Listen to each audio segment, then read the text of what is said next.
सतनाम 2 अक्षर का मंत्र है, जिसमें एक ओम है, एक तत् है। ये मूल मंत्र है जो दास आपको देता है। जैसे इन कमलों में बैठे जितने भी देवता हैं, ये अधिकारी हैं यहाँ के। तो हम अपने लोग को तभी जा सकते हैं जब हम यहाँ सब के नो ड्यू सर्टिफिकेट ले लेंगे, क्लियरेंस मिलेगी। हम इनके ऋणी हैं, तभी हम यहाँ बांध रखे इन्होंने। तो प्रथम जो मंत्र आपको दिया जाता है 7 नाम का है। ये पहले 5 नाम का शुरू किया था परमेश्वर ने, धीरे धीरे आने वालों ने वो खत्म कर दिया, वो वैसे और नाम सेलेक्ट कर लिए हैं। तो ये मूल मंत्र हैं। ये प्रथम मंत्र भी मूल मंत्र है और सतनाम भी मूल मंत्र है और सार नाम ये मूल मंत्र है। मूल मंत्र का अर्थ है, अब जैसे हम विष्णु जी के 1000 नाम बना रखे, सहस्रनामा, और शंकर भगवान के बहुत से मंत्र बना रखे हम, जिनका जाप किया करते थे लोकवेद के आधार से। उनसे कोई लाभ होने वाला नहीं था। जैसे भैंसे को भैंसा करते रहे, ओ भैंसा राम, भैंसा साहब, वो कतई नहीं सुनेगा। एक बार न्यू कर दे हुर्र, वो न्यू देखेगा। वो उसका मूल मंत्र है उस भैंसे का, वो विवश है उसके। तो ये मंत्र ये हमारे तक पहुंचे नहीं दिए। ज्ञानियों ने अपने लोक वेद दंत कथा सुना के वो मंत्र देते रहे, ओम नमः शिवाय, ओम नमः भगवते वासुदेवाय, इस तरह अटपट करते रहे।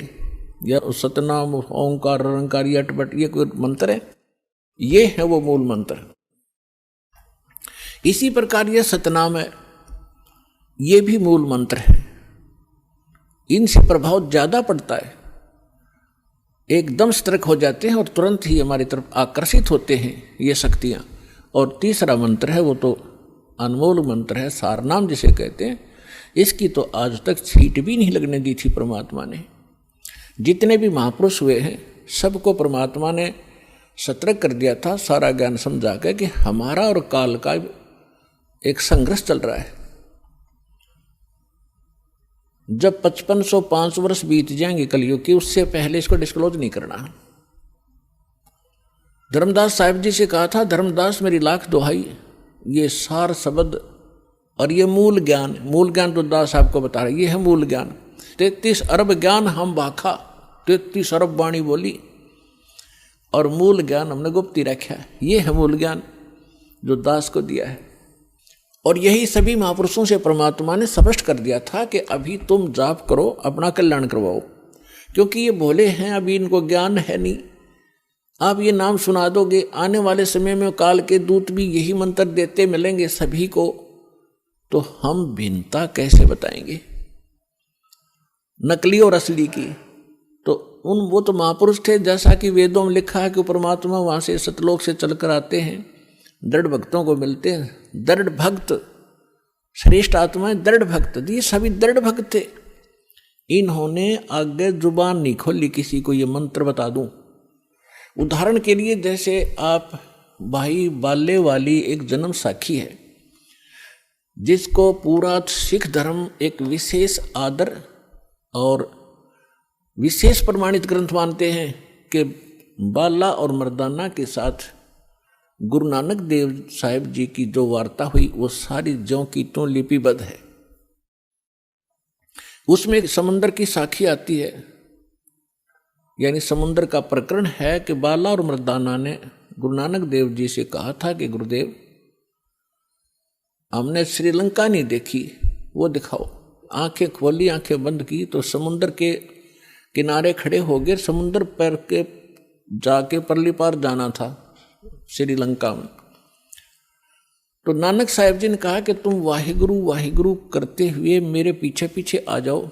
इस समुद्र पर ऐसे चलने लगे जैसे थल पर चलते जमीन पर। उसी समय नानक साहिब जी ने उस सतनाम का उच्चारण शुरू कर दिया, 2 अक्षर का,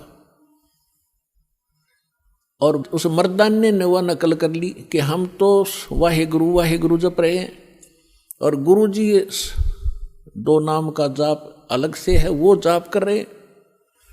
उसने जो ही वो मंत्र जाप करना शुरू किया 2 अक्षर का, मर्दाने ने जो नानक साहिब जी जब करते हुए जा रहे थे वो समुद्र में डूबने लग गया। तब नानक साहिब जी ने कहा कि मर्दाना गुरु की नकल नहीं करनी चाहिए, बहुत हानि हो जाती है। जो मैं कहूँ ऐसे करो, तुम्हारा इसी में कल्याण है। तो इतना डर गए फिर वही वाहे गुरु कहने लगे। तो उसी तरह फिर चलने लगा समुद्र के जल पर जैसे थल पर चलते। तो ये एक समझण की बात है पुण्यात्मा। उन महापुरुषों को शक्तिदायक थी परमात्मा की कि इसको किसी को बताना नहीं, और ये झटका देना भी जरूरी था, क्योंकि नानक देव साहब जी ने एक प्राण संग्रह नामक ग्रंथ बनाया था, शिवनाभ राजा के पास वो सुरक्षित रखा था। उसमें इस नाम का पूरा डिस्क्लोज था, पूरा लिखा हुआ था। तो उनको मालूम था कि ये फिर वाणी वाणी पढ़ेंगे मेरी लिखी हुई, कोई इसका जाप ना कर ले और ये डिस्क्लोज ना हो जाए, सार्वजनिक ना हो जाए, जिस कारण से झटका दिया। उसके बाद सिख समाज उस कथा को पढ़कर इतना घबरा गया, इतना चिंतित हो गया, इतना सतर्क हो गया कि ये नाम की तरह गुरु ग्रंथ साहिब में भी नहीं होना चाहिए। कोई गलती से सिख बच्चा पढ़ जाप ना कर ले, गुरु के वचन की अवहेलना ना हो जाए और हानि ना हो जाए, जैसे मर्दाना डूब गया होता है।